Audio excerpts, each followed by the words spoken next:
Hello, and welcome to the new Mindscape. In the previous video, I talked about playing with the power of your thoughts in your Mindscape. Now, to learn how to play these games, we need to understand the power of the imagination.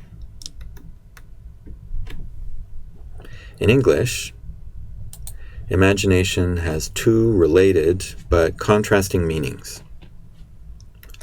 One is to associate imagination with creativity. It's something we especially encourage among young children. Or we associate imagination with illusion. It's something that's not true, that exists only in our mind. Well, here I want to talk about imagination as a kind of power. Aristotle distinguished between perception, imagination, and intellect. Perception is a power of the body, intellect is a power of the mind, and imagination is a power of the spirit. Let's consider here three different types of imagination. The first is projective imagination. To understand what projective imagination is, let's take an engineer as an example. The engineer might start with an idea that there's an island over there, and so she decides to build a bridge between here and there. This bridge doesn't exist in the physical world, except in the engineer's mind. So the bridge is an imagination. The first thing the engineer does is to imagine a bridge. The engineer starts to picture this bridge in her mind. She then thinks about how to turn this imagined bridge into a real one. Next, she begins to draw a picture of the bridge. She makes a plan of the bridge with measurements and so on. And finally, she decides on the material, she organizes the workers and hires construction companies to implement the whole project.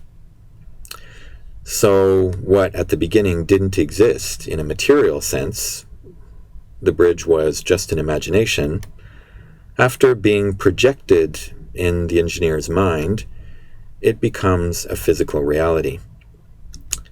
So this is one kind of imagination. We all practice this kind of imagination. All of you here as students have imagined yourselves getting bachelor's degrees. You don't have a diploma from this university.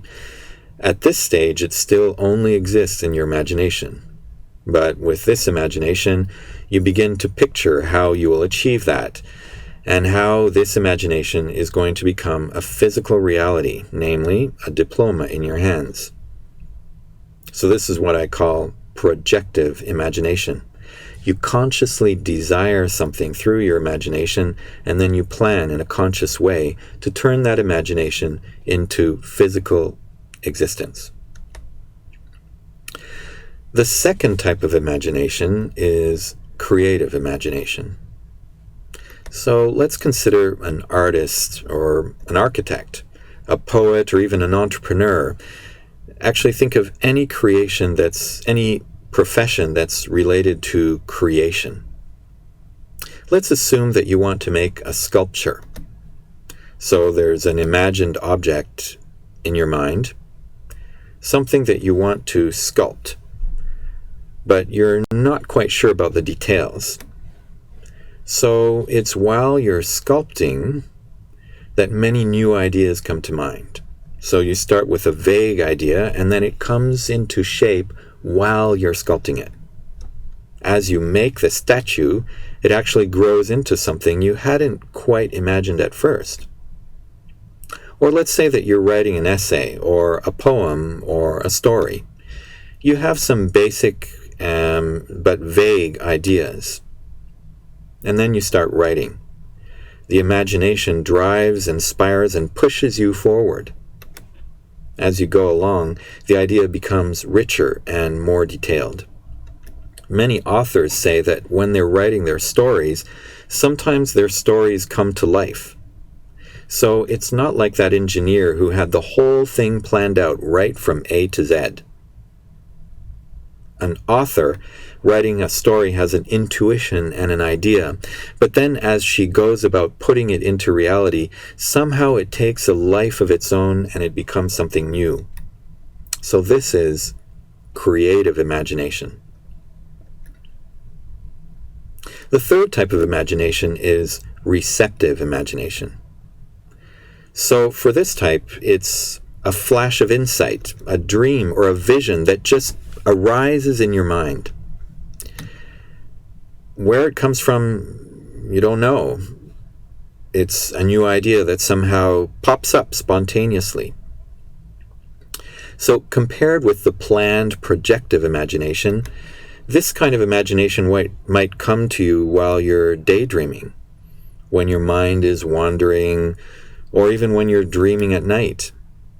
It just happens like that. The imagination comes to you, and you receive it, and you don't know where it came from. These imaginations, these ideas, these inspirations, or these visions that you receive, they can also influence you in what you do. They might lead you to a new decision, a new idea, a new plan, or even a change in your life.